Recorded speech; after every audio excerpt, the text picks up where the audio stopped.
আজকে আলোচনা ছিল, আজকে ওনারা আলোচনা রাখেনি, পরবর্তীতে আলোচনা হবে। যখন আলোচনা হবে বিধানসভার মধ্যে আলোচনা করব, তার পরবর্তীতে আপনাদেরকেও জানাবো। আপনারা নিশ্চিন্ত থাকুন, এই বিষয়টা দীর্ঘ চর্চা করব। আমরা এর বিরুদ্ধে ইউসিসি নামিয়ে যে চালানোর চেষ্টা হচ্ছে, এর বিরুদ্ধে আমি দুটো ডেটা দেবো, দুটো প্রশ্ন ছুড়ে দিচ্ছি। ইউসিসি নিয়েছে এটা বোঝাতে যাচ্ছে তালাকটা নিয়ে। অলরেডি 2017 সালে সুপ্রিম কোর্টে ইনস্ট্যান্ট 3 তালাককে ব্যান করেছে, আবার ইউসিসির প্রয়োজন কি? তারপরে বলছি, ভারত সরকারের কাছে এমন কোনো সরকারি তথ্য আছে দেখাতে পারবে তালাকের ওপরে? তাকে দিতে বলুন। আর দ্বিতীয় কথা হচ্ছে বহু বিবাহ। এক কথা যেন সব পাখি পাঁচ খায় আর মাছ খায়, মাছরাঙার দোষ হয়। ডেটা দেখুন, ধর্মীয়গত অবস্থান দিকে আর সামাজিক অবস্থান দিকে মুসলমানরা একা যদি থাকে আমাকে বলবেন, ডেটা দিয়ে কথা বলতে হবে। ডিটেলসটা হবে যখন ইউসিসি বিল আসবে, চর্চা যখন হবে তখন বলবো। মুখ থুবড়ে পড়বে, যে কটা অভিযোগ আনছে সে কটা অভিযোগ করবো।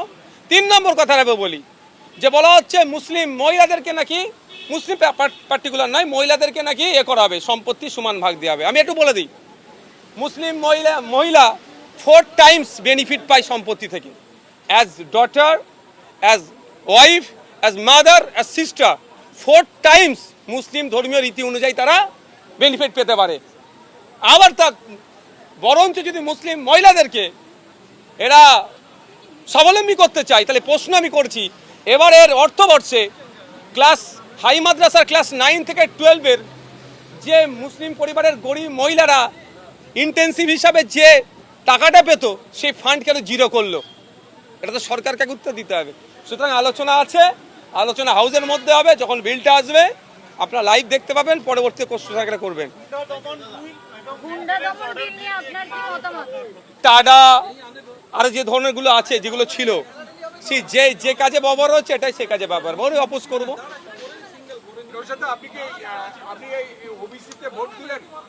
ওবিসি যে অ্যামেন্ডমেন্ট নিয়ে এসছে, অ্যামেন্ডমেন্টের বিরুদ্ধে আমি ভোট দিচ্ছি। ডিভিশনটা আমারই চাওয়া। আমি আমার পার্টির প্রতিনিধি হিসাবে এখানে আছি, অল ইন্ডিয়া সেকুলার ফ্রন্টের পক্ষ থেকে আমি আছি এখানে। আমি চেয়েছি, এর বিরুদ্ধে আমি ভোট দিয়েছি। আজকে কয়েকজন সংখ্যালঘু বিধায়ক তারা পর্যন্ত আজকে ওয়াকআউট করলেন, থাকলেন, আপনার সঙ্গে কথা বললেন, তাদের অবস্থান? তারা অবস্থান আপনারা তাদেরকে জানলে জিজ্ঞাসা করবেন। এটা তো ওয়াকআউট করেনি, তবে অনেকে অ্যাবসেন্ট ছিলেন, ভোট দান থেকে বিরতও ছিলেন। এটাও পাবলিক ডোমিনে ডিসক্লোজ করা দরকার। একটা অ্যামেন্ডমেন্ট নিয়ে এসেছে ওবিসির ওপরে, যেখানে রাজ্য সরকার সম্পূর্ণরূপে রাজনৈতিক স্বার্থ চরিতার্থের জন্য একটা নির্দিষ্ট কমিউনিটির মানুষকে দেখে দেওয়ার চেষ্টা করছে, তাদেরকে দূরে সরিয়ে দেওয়ার চেষ্টা করছে। এই বিলের বিরোধিতা করেছি। সংসদীয় রীতিনীতি অনুযায়ী ভোটাভুটির একটা অপশান থাকে। আমি ওখানে ডিভিশন চেয়েছি, ভোটাভুটি চেয়েছি। সেই ভোটাভুটিতে আমরা দেখলাম অদ্ভুতভাবে তৃণমূলের একটা অংশ ভোটাভুটিতে অংশগ্রহণ না করে তারা ওয়াকআউট করলেন। আমরা এই বিলের বিরুদ্ধে ভোট দিয়েছি। এই বিলকে প্রত্যাহার করা, এই অ্যামেন্ডমেন্টকে প্রত্যাহারের কথা বলছি। দেখুন, আমাদের অবস্থান clear. West Bengal commission for backward classes যে আইন 1993 আছে, সেই আইনকে মান্যতা দিয়ে সার্ভে করে সায়েন্টিফিক ওয়েতে জাত ধর্ম বর্ণ ঊর্ধ্বে গিয়ে, সে হিন্দু ওবিসি হতে পারে, মুসলিম ওবিসি হতে পারে, খ্রিস্টান ওবিসি হতে পারে, যে কেউ হতে পারে, তাদেরকে ইনক্লুড করা হোক।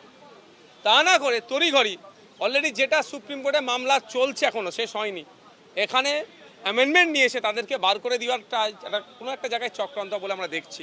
তা শুধু তাই নয়, এখানে অ্যাডমিনিস্ট্রেটিভ পাওয়ারটাকে বেশি করে দেওয়া হচ্ছে। বেশ কিছু বিষয়ে অমিট করা হয়েছে সেকশনকে, শিডিউল 1 and 3-কে অমিট করে দেওয়া হচ্ছে।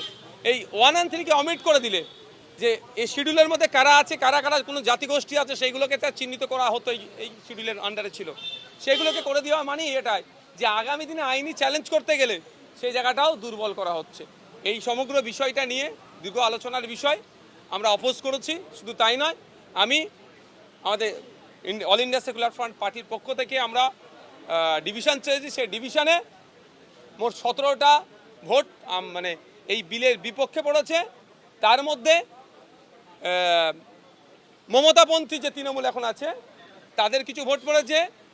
আমার সাথে ভোট দিয়েছে, আমার পাশে ছিলেন ডোমকলের বিধায়ক মোস্তাফিজুর রানাদা সিপিআইএমের, কংগ্রেসের 2 জন বিধায়ক তিনি আমাদের এই বিলের বিপক্ষে ভোট দিয়েছেন, জুলফিকার দা আর মোতাব শেখ সাহেব।